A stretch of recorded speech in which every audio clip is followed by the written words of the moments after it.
Hello friends, good evening to all. Welcome to our channel. ఈరోజు వీడియోలో మెయిన్గా మనం డిస్కస్ చేయబోతున్న టాపిక్ ఏంటంటే లాస్ట్ 1 వీక్లో వచ్చినటువంటి defence related current affairs. Okay, so ఇలాంటి మీకు థీమాటిక్ వీడియోస్ ఇదివరకు అడిగారు కదా, మొన్న కొంతమంది కమెంట్ సెక్షన్లో అడిగారు కదా, మీరు ఇదివరకు చేసేవాళ్ళు సార్ ఇట్లాంటి థీమ్ బేస్డ్ వీడియోస్ చేయండి అని చెప్పేసి. సో మరి ఈ వీడియో విన్న తర్వాత ఇట్లాంటివి మీకు జనరల్గా ఏది ఎక్స్పెక్ట్ చేస్తున్నారో ఆ సబ్జెక్ట్ రిలేటెడ్ చెప్పండి. Definitely I try to do those kind of particular subject. Okay, సరే. మరి ఈరోజు మెయిన్గా లాస్ట్ 1 వీక్లో ఎస్పెషల్లీ ఒక 6 to 7 డిఫెన్స్ రిలేటెడ్ టాపిక్స్ వచ్చినాయి. అవి ఎందుకు క్విక్గా ఓవర్వ్యూ చూద్దాం ఒకసారి. ఓకే, సరే. సో మనకి 6 టాపిక్స్ డిఫెన్స్ రిలేటెడ్ కవర్ అవ్వడం జరిగింది లాస్ట్ 1 వీక్లో. ఇందులో ఫస్ట్ యుఎస్ అప్రూవింగ్ అరౌండ్ మనకి 93 million defence related sales agreement అనేది జరిగింది ఇండియాకి యుఎస్ఏకి మధ్యలో. దాంతో స్టార్ట్ చేసి ఫైనల్గా మనకి ఎక్సర్సైజ్ మిత్రశక్తి, మీకు ఐడియా ఉంటే ఇప్పుడే చెప్పండి. మిత్రశక్తి అనేది మనం ఏ కంట్రీతో చేస్తున్నాం అనేది, ఈ యొక్క ఎక్సర్సైజ్ మిత్రశక్తితో మనం కంక్లూడ్ చేయడం జరుగుతుంది. ఓకే, సరే. ఫస్ట్ ఆఫ్ ఆల్ ఈ యొక్క US approves $93 million defence sale అనేది ఉంది చూసారా. ఇది ఏ విధంగా మనకి ఇంపార్టెంట్ అంటే, ఫస్ట్ ఆఫ్ ఆల్ ఈ యొక్క అమెరికాకి ఇండియాకి మధ్యలో ఈ యొక్క డిఫెన్స్ రిలేటెడ్ కోఆపరేషన్ అనేది పెరుగుతుంది అనడానికి ఇండికేషన్ అన్నమాట. ఈ యొక్క డిఫెన్స్ డీల్లో మెయిన్గా మనకు ఉన్నటువంటి ఈ అమ్యునేషన్ అంటే ఏవైతే కనుక మనము ఫైటర్ జెట్స్ యుద్ధ విమానాల నుంచి ఏదైనా అటాక్ చేసినప్పుడు కూడా లాంచ్ చేస్తుంటాం కదా, దీన్ని మనం అమ్యునేషన్ అంటాం. అలానే ఇట్లాంటి ఒక సోల్జర్స్ ఫైర్ చేసేటటువంటి కొన్ని మిసైల్స్, వీటిని మనం ఏమంటామంటే యొక్క FGM 148 javelin anti tank missile అంటారు. జావెలిన్ మిసైల్ అంటే జనరల్గా మనం జావెలిన్ త్రో చేస్తాం కదా, సో ఆ విధంగా మనకి సోల్జర్స్ పై నుంచే మనము సోల్జర్స్ వాళ్ళు హ్యాండ్ అంటే పోర్టబుల్ మిసైల్ అనమాట. సో వీటిని మనము పర్చేజ్ చేయడం జరిగింది యుఎస్ నుంచి. యుఎస్ స్టేట్ డిపార్ట్మెంట్ అప్రూవ్ చేసింది. ఈ యొక్క ట్రేడ్ డీల్ మనకి వర్త్ వచ్చేసేసి $93 మిలియన్. $93 మిలియన్. ఇందులో మనకి అమ్యునేషన్ వచ్చేసేసి, దాంతోపాటు మందుగుండు సామాగ్రి అన్నట్టు అమ్యునేషన్ అంటే, దాంతోపాటు javelin anti tank missiles FGM 148. ఇది దేన్ని ఇండికేట్ చేస్తుంది? ఇండియాకి యుఎస్ఏకి మధ్య ఉన్నటువంటి స్ట్రాటజిక్ పార్ట్నర్షిప్ ఏదైతే ఉందో దాన్ని ఇండికేట్ చేస్తుంది. దాంతోపాటు ఇక్కడ ఒక విషయం గుర్తుపెట్టుకోవాలి, అమెరికా అనేది ఒక కంట్రీని మేజర్ డిఫెన్స్ పార్ట్నర్గా ఫస్ట్ టైం గుర్తించినటువంటి కంట్రీ ఏంటంటే ఇండియానే. Okay, that you have to understand. Next, ఈ డీల్లో ఇంపార్టెంట్ కాంపోనెంట్స్ ఏంటి? నేను చెప్పినట్టుగా ఈ యొక్క ఆర్టిలరీ, మందుగుడ్డు సామాగ్రి, ఇది GPS గైడెడ్ అంటే దీన్ని మనము చాలా హై అక్యురసీతోని ఎక్స్టెండెడ్ రేంజ్ మనం యూజ్ చేసుకోగలుగుతాం. అంటే కొద్దిగా దూరంగా ఉన్న వాటిని కూడా టార్గెట్ చేయడానికి ఇది ఉపయోగపడుతుంది. దాంతోపాటు జావెలిన్ మిసైల్స్ ఆల్మోస్ట్ ఆల్ 100 మిసైల్స్ని మనం ప్రొక్యూర్ చేసామన్నమాట. ఓకే, దాంతోపాటు 25 కమాండ్ లాంచ్ యూనిట్స్ అంటే ఏంటి? మనం ఇందాక చెప్పాను కదా, ఇట్లా పోర్టబుల్ యూనిట్స్ ఉంటాయని చెప్పేసి దాని నుంచి మనం లాంచ్ చేయొచ్చు. అట్లాంటివి ఒక 25 తీసుకున్నాం. అండ్ ఇక్కడ ఫైర్ అండ్ ఫర్గెట్ మెకానిజం అంటే వీటిని లాంచ్ చేసిన తర్వాత ఒక్కసారి మనం టార్గెట్ని ఫిక్స్ చేసి లాంచ్ చేస్తే టార్గెట్ మూవ్ అవుతున్నా కూడా ఇవి అదే విధంగా మూవ్ అయిపోయి ఆ టార్గెట్ని అటాక్ చేస్తాయి. సో మరి ఇండియాలో ఇట్లాంటి యాంటీ ట్యాంక్ మిసైల్ అనేది మనం కూడా ఒక డెవలప్ చేసాం, లేదా మన ఇండియాలో అంటే మన ఇండియాలో డెవలప్ చేసినటువంటి ఒక యుద్ధ ట్యాంక్ ఏందో మీరు కమెంట్ చేయడానికి ట్రై చేయండి. Okay, what is the name of the like battle tank. సరే, ఈ స్ట్రాటజిక్ అలియన్స్, దీనివల్ల మనకి ఇండియా యుఎస్ఏకి మధ్యలో డిఫెన్స్ డీల్ ఖచ్చితంగా పెరుగుతుంది. దాంతోపాటు యుఎస్ అనేది ఇండియాని మేజర్ డిఫెన్స్ పార్ట్నర్గా గుర్తించింది. అండ్ ఇండియా యుఎస్ఏకి మధ్యలో ఇంపార్టెంట్ 4 డిఫెన్స్ అగ్రిమెంట్స్ ఏవైతే ఉన్నాయో అవన్నీ కూడా మనం ఆల్రెడీ ఇప్పటికీ సైన్ చేసుకోవడం జరిగింది. Okay, next second topic, exercise Ajeya warrior 25. So ఎప్పుడైనా సరే ఇట్లాంటి డిఫెన్స్ ఎక్సర్సైజ్ గురించి చదివినప్పుడు అది ఏ కంట్రీతోనూ మనం చేసుకుంటున్నాం, ఎక్కడ చేసుకుంటున్నాం ఆ డిఫెన్స్ ఎక్సర్సైజ్, అండ్ ఎవరు ఇన్వాల్వ్ అయి ఉన్నారు, ఇట్లాంటి డీటెయిల్స్ మనకు తెలియాలి. ఓకే, సరే. మనకి అజయ వారియర్ అనేది ఫస్ట్ ఏ కంట్రీతో చేస్తున్నామో చూద్దాం ఒకసారి. India and UK. Okay, India and UK వీళ్ళిద్దరు కూడా కలిసి ది ఎక్సర్సైజ్ చేస్తున్నారు. ఇది ఎన్నవ edition? 8th edition of the exercise Ajeya warrior. ఇది బైలేటరలా, మల్టీలేటరలా, ట్రైలేటరల్ అంటే ఇది బైలేటరల్. ఎలాంటి ఎక్సర్సైజ్?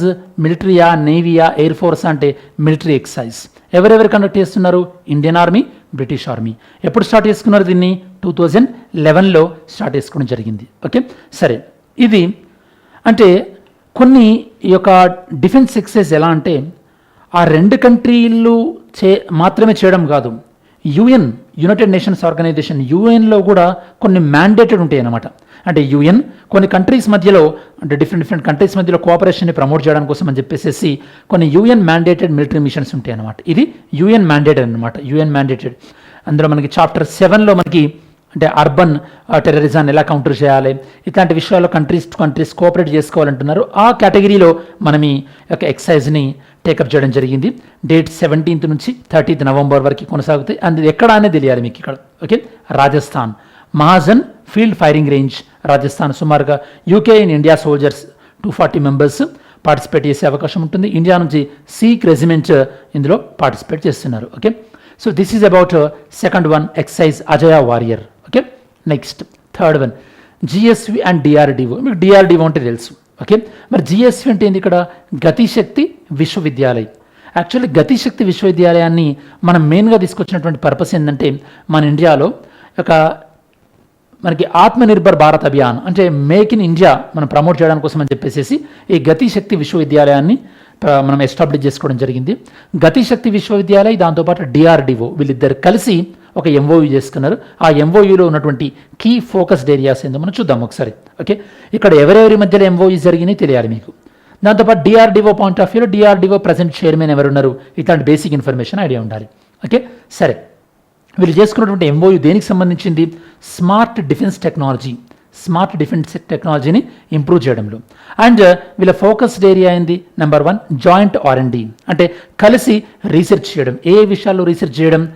లాజిస్టిక్స్ మెయింటెనెన్స్, అంటే ఫర్ ఎగ్జాంపుల్ ఏదైనా ఒక ఆపరేషన్ చేసినప్పుడు వాటికి కావాల్సినటువంటి మనకి ఏవేవి బేసిక్ థింగ్స్ కావాలి, and operation logistics modelling and plan validation, ఇట్లాంటి కొన్ని టెక్నికల్ డీటెయిల్స్. అంటే ఏదైనా మనం ఒక సర్జికల్ స్ట్రైక్స్ కానీ లేదా ఏదైనా ఒక మిసైల్ తయారు చేసినప్పుడు కానీ దానికి కావాల్సినటువంటి ప్లాన్ వాలిడేషన్ ఎట్లుండాలి అంటే ఇది మెయిన్గా ఏం సంబంధించిందంటే డిఆర్డిఓ వాళ్ళు అంటే ఆర్గనైజేషన్ వాళ్ళు తయారు చేయడం.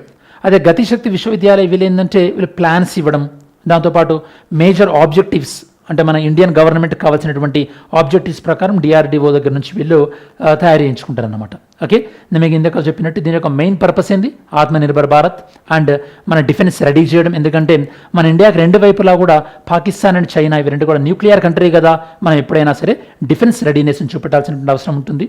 అండ్ ఇందులో మనకి జాయింట్ రీసెర్చ్ ప్రాజెక్ట్స్ ఉండబోతున్నాయి, కొన్ని సెమినారు, దాంతోపాటు కెపాసిటీ బిల్డింగ్ ప్రోగ్రామ్స్ అంటే ట్రైనింగ్ ఇచ్చుకోవడాలు. సో ఇట్లాంటివి అనమాట. గతిశక్తి విశ్వవిద్యాలయం అనేది మనకి first transportation and logistic university. దీన్ని మన మినిస్ట్రీ ఆఫ్ రైల్వే వాళ్ళు ఎస్టాబ్లిష్ చేయడం జరిగింది. అంటే ఇండియాలో ట్రాన్స్పోర్టేషన్ కావాల్సినటువంటి సమయాన్ని తగ్గించడానికి కోసం. ఓకే, మనం చాలాసార్లు వీడియోలో మాట్లాడుకున్నాం, ఒక కంట్రీ డెవలప్ అవుతుంది అని మనం ఎప్పుడు చెప్తామంటే ఆ కంట్రీలో ఈ యొక్క ట్రాన్స్పోర్టేషన్కి ఎంత కావాల్సినటువంటి టైం అనేది తక్కువ పడుతుంది అనుకోండి, అప్పుడు ఆ కంట్రీ అనేది డెవలప్ అవుతుంది అన్నమాట. అండ్ ఇది మనకి ఫర్దర్ అంటే సైబర్ సెక్యూరిటీ అంటున్నాం కాబట్టి అడ్వాన్స్డ్ టెక్నాలజీని కూడా యూజ్ చేయడంలో హెల్ప్ అవుతుంది వీళ్ళ మధ్యలో కొలాబరేషన్ అని చెప్పేసి. And regarding the DRDO, so DRDO present మనకి చైర్మన్ సమీర్ వి కామత్ ఉన్నారు. అండ్ మనోజ్ చౌదరి ఈ యొక్క గతిశక్తి విశ్వవిద్యాలయం సో నుంచి పార్టిసిపేట్ చేశారు ఇందులో. Okay, this is about the topic number 3. Next fourth one, Invar missile. సో మనం ఎప్పుడైనా సరే ఏదైనా ఒక మిసైల్ గురించి మాట్లాడుకున్నప్పుడు ఇన్ కేస్ రెండు కంట్రీస్ కలిసి డెవలప్ చేశాయనుకోండి, ఏ కంట్రీస్ ఇన్వాల్వ్ అయి ఉన్నాయి, దాంతోపాటు ఆ మిసైల్స్ క్రూజ్ మిసైల్సా లేకపోతే మనకి బ్యాలిస్టిక్ మిసైల్సా? క్రూజ్ మిసైల్కి బ్యాలిస్టిక్ మిసైల్కి డిఫరెన్స్ ఏంటి? క్రూజ్ మిసైల్ అంటే జనరల్గా ఎర్త్ ఎన్విరాన్మెంట్లోనే అది ట్రావెల్ చేస్తుంది కాబట్టి దానికి సపరేట్ ఆక్సిజన్ సప్లై కాంపోనెంట్ అనేది అవసరం లేదు. బ్యాలిస్టిక్ మిసైల్స్ అయితే కనుక అవి ఎర్త్ అట్మాస్ఫియర్ నుంచి బయటకు వెళ్ళి మళ్ళీ రీఎంటర్ అవుతాయి కాబట్టి అవి వాటికి ప్రొజెక్టైల్ రూట్ ఉంటుంది కాబట్టి వాటికి సపరేట్ ఆక్సిజన్ కాంపోనెంట్ అనేది అవసరం ఉంటుంది. ఇట్లాంటి బేసిక్ డీటెయిల్స్ మీకు ఐడియా ఉండాలి. సో ఎంఓడి అనేది సైన్ చేసుకోవడం జరిగింది. ఎవరెవరి మధ్యలో? Bharat dynamic limited. ఓకే, సో ఎవరితోని? Ministry of defence. దేని గురించి? భారత్ డైనమిక్ లిమిటెడ్ ఏం తయారు చేయబోతున్నారు? Invar anti tank missiles around 2095 crores-తోని ఇవి తయారు చేస్తారనమాట. సో యాంటీ ట్యాంక్ మిసైల్స్ ఎక్కువగా ఎక్కడ ఉపయోగపడుతుంది?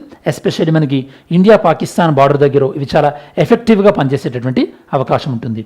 సో ఈ యొక్క యాంటీ ట్యాంక్ గైడెడ్ మిసైల్స్ ఏవైతే ఉన్నాయో ఈ యొక్క Invar missiles main so barrel of T90 tanks. మన దగ్గర ఉన్నటువంటి ట్యాంక్స్ ఆల్రెడీ ఉన్నాయి, T90 ట్యాంక్స్ అంటాం.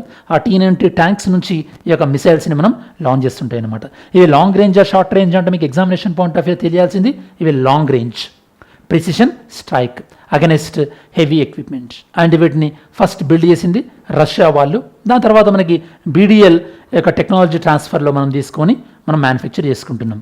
ఓకే, అండ్ ఇందులో మనకి లేజర్ బేస్డ్ టార్గెటింగ్ యూజ్ చేస్తాం. రేంజ్ లాంగ్ రేంజ్ అంటున్నాం కాబట్టి up to 5 kilometers of range. And especially ఇది మనకి tandem war heads. Tandem war head అంటే ఏంటి అంటే మనం రిపీటెడ్గా అంటే సైమల్టేనియస్గా మనము ఇట్లాంటివి ఒక మోర్ దాన్ 1 మిసైల్స్ని మనం లాంచ్ చేయగలుగుతాం అనమాట. ట్యాండమ్ అంటే రిపిటేటివ్గా ఒక సీక్వెన్స్లో కూడా వీటిని మనం లాంచ్ చేయగలుగుతాం. ఇది మనకి ఇన్వార్ మిసైల్కి సంబంధించి. Okay, next 5th one Mahe indigenous anti submarine warfare missile. Okay, so ఇక మాహే ఇది మనకి సబ్మరైన్ పాయింట్ ఆఫ్ వ్యూలో ఎస్పెషల్లీ ఇండియన్ ఓషన్లో చైనా వాళ్ళ యొక్క ప్రెజెన్స్ పెంచుకోవడానికి ట్రై చేస్తున్నారు. నేను మీకు IR క్లాసులలో చైనా స్ట్రింగ్ ఆఫ్ పర్ల్ అన్నటువంటి ఒక స్ట్రాటజీ అనుసరిస్తుందని చెప్పాను కదా. మరి ఈ కాంటెక్స్ట్లో ఒకసారి ఇండియా ఏం చేసిందంటే యొక్క Mahe class anti submarine warfare shallow water crafts. అంటే యాంటీ సబ్మరైన్ అంటే ఏంటి బేసికల్లీ అంటే మనకి యొక్క వాటర్ లోపల ఉంటాయి కదా సబ్మరైన్స్, వాటిని టార్గెట్ చేయడానికి కోసం అన్నమాట, ఏదైనా అటాక్ చేయడానికి. దీని రిలేటెడ్ సబ్మెరైన్ రిలేటెడ్ నేను మీకు ఒక 6-7 months బ్యాక్ సోనో బుయోస్ అని కూడా చెప్పాను. అంటే వాటర్ లోపల సబ్మెరైన్స్ ఎక్కడున్నాయో ఈ సోనో బుయోస్ అనేవి అవి గ్రాస్ప్ చేయగలుగుతాయి, అంటే ఇవి ఈజీగా డిటెక్ట్ చేయగలుగుతాయి అనమాట. అండ్ దీన్ని డిజైన్ చేసింది ఎవరు? Cochin ship yard limited. Almost 80% of the component ఇండియాలోనే తయారైంది కాబట్టి ఇది ఆత్మనిర్భర్ భారత్లో భాగం అని మనం చెప్పొచ్చు. ఓకే, ఎస్పెషల్లీ మనకి లిటోరల్ ఏరియా అంటే మన టెరిటోరియల్ వాటర్స్ ఉంటాయి కదా, అప్ టు 12 nautical miles. ఆ టెరిటోరియల్ వాటర్లో యొక్క పెట్రోలింగ్ కోసం ఇది ఖచ్చితంగా యూజ్ అవుతుందని చెప్పొచ్చు. షాలో వాటర్స్ అంటున్నాం అందుకోసమే. అండ్ మాహే అని ఎందుకన్నాం? ఎందుకంటే ఇది మనకి మాహే, యానాం, కరైకాల్, పుదుచ్చేరి ఇవన్నీ కూడా పుదుచ్చేరి యూటీలో భాగమే కదా, కాబట్టి ఈ యొక్క మాహే అనేటువంటి పేరు మీద దీన్ని తీసుకొచ్చామన్నమాట. So this is about indigenous anti submarine warfare missile. And ఇది మనకి డిఫెన్స్ పాయింట్ ఆఫ్ వ్యూలో ఎస్పెషల్లీ నేవీ పాయింట్ ఆఫ్ వ్యూలో ఒక మంచి క్యాపబిలిటీని మనకి యాడ్ చేస్తుందనడంలో ఎలాంటి డౌట్ లేదు. Next 6th one exercise Mitra Shakti. And exercise Mitra Shakti మనకి ఏ కంట్రీతో మనం టేకప్ చేస్తున్నాం అండ్ ఇది ఎక్కడ జరగబోతుంది అని చూద్దాం ఒకసారి. అండ్ ఇది 11th edition. First of all మీకు ఎడిషన్ పాయింట్ ఆఫ్ వ్యూ అర్థం కావాల్సింది 11th edition ఎక్సైజ్ మిత్రశక్తి. ఎక్కడ లాంచ్ అయింది ఇది మనకి, ఎక్కడ జరుగుతుంది? Belagavi, Karnataka, between India and Sri Lanka. Actually India Sri Lanka మధ్యలో మనకి ఒక కామన్ డిఫెన్స్ ఉంది మనకి, కొలంబో సెక్యూరిటీ కాంక్లేవ్ అని చెప్పేసి. ఓకే, సో ఈ కొలంబో సెక్యూరిటీ కాంక్లేవ్లో మనకి కొన్ని కంట్రీస్ కూడా రీసెంట్గా యాడ్ అయినాయి. ఓకే, ఇంతకుముందు మనకి ఇండియా, శ్రీలంక, దాంతోపాటు మనకి ఏ కంట్రీ ఉండే? మాల్దీవ్స్ ఉంటుండే. సో ఇవి కాకుండా కొన్ని కంట్రీ రీసెంట్గా కొలంబో సెక్యూరిటీ కాంక్లేవ్లో జాయిన్ అయినాయి. ఏ జాయిన్ అయిందో ఆన్సర్ చేయడానికి ట్రై చేయండి మీరు. అండ్ మిత్రశక్తి అనేది మనకి యాన్యువల్ ఎక్సర్సైజ్ ఇండియా శ్రీలంక. ఎప్పటి నుంచి స్టార్ట్ చేసాం మనం దీన్ని? 2012 నుంచి స్టార్ట్ చేయడం జరిగింది. ఇది కూడా సేమ్ యునైటెడ్ నేషన్ మ్యాండేటెడ్ అనమాట. మీకు ఇందాక చెప్పాను కదా కొన్ని UN మ్యాండేటెడ్ ఎక్సర్సైజ్ ఉంటాయని చెప్పేసి, అందులో ఇది కూడా సేమ్ మనము ఇండియా UK ఇందాక మనం మాట్లాడుకున్నాం కదా అలాంటి టైప్ అనమాట బిట్వీన్ ఇండియా అండ్ శ్రీలంక. ఇందులో మనకి ఎస్పెషల్లీ డ్రోన్స్ని ఎలా యూజ్ చేయొచ్చు, దాంతోపాటు కౌంటర్ అన్మాన్డ్ ఏరియల్ సిస్టమ్ అంటే ఎస్పెషల్లీ ఏరియల్ సర్వేలియన్స్. ఎందుకంటే మనకి ఇండియన్ ఓషన్ రీజన్లో డ్రగ్ ట్రాఫికింగ్, ఓకే, దాంతోపాటు ఎస్పెషల్లీ మేజర్ డ్రగ్ ట్రాఫికింగ్ అనేది ఇల్లీగల్ మైగ్రేషన్ అనేది ఎక్కువ ఉంటుంది కదా, దాన్ని ట్రాక్ చేయడానికి కోసం అన్నమాట. ఇండియాకి శ్రీలంకకి మధ్యలో ఆల్రెడీ మనము సాగర్ అనేటటువంటి ఇనిషియేటివ్ తీసుకున్నాం, security and growth for all in the region అని చెప్పేసి. సో ఆ పాయింట్ ఆఫ్ వ్యూలో మనకి శ్రీలంక చాలా సిగ్నిఫికెంట్ పార్ట్ అని చెప్పొచ్చు. ఇండియాకి శ్రీలంకకి మధ్యలో ఉన్నటువంటి కొన్ని ఎక్సర్సైజెస్ మిత్రశక్తి, దాంతోపాటు స్లినెక్స్. మిత్రశక్తి వచ్చేసి ఆర్మీ అండ్ స్లినెక్స్ వచ్చేసి మనకి నేవీ. ఓకే, దాంతోపాటు మనకి ఇదివరకు అంటే శ్రీలంకకు సంబంధించి కొన్ని ఎమర్జెన్సీ టైంలో వాళ్ళ నేవీకి సంబంధించినటువంటి ఎమర్జెన్సీ టైంలో ఇండియా రెస్పాండ్ అయింది. అది మనం ఎలా రెస్పాండ్ అయింది అనేది మనం ఇక్కడ ఇంక్లూడ్ చేయడం జరిగింది. And even during the Covid times also through operation Sanjeevani we help to our neighbourhood countries. Okay, ఇది మనకి ఈ డిఫెన్స్ కరెంట్ అఫైర్స్ ఏదైతే ఉందో లాస్ట్ 1 week సంబంధించినటువంటి ఇంపార్టెంట్గా 6 మనం డిస్కస్ చేస్తాం. అండ్ వీడియో బిగినింగ్లో మీకు చెప్పినట్టు ఇంకా మీకు ఫర్దర్గా ఇంకా వేరే సబ్జెక్ట్స్, వేరే థీమ్స్ ఏమైనా సజెస్ట్ చేయాలన్నా కూడా సజెస్ట్ చేయండి. Definitely I try to include that. Anyhow ఈ వీడియో మీ ప్రిపరేషన్కి యూస్ఫుల్ అవుతుంది అనుకుంటే కనుక లైక్ చేయడానికి ట్రై చేయండి. అండ్ సో మీరు లైక్ చేసినట్టయితే కనుక మన కంటెంట్ అనేది సో ఎక్కువగా స్ప్రెడ్ అయ్యే అవకాశం ఉంటుంది. అండ్ మన ఛానల్కి సబ్స్క్రైబ్ చేసుకోకపోతే సబ్స్క్రైబ్ చేసుకోండి. Thanks for watching this video. Have a great day. జై హింద్.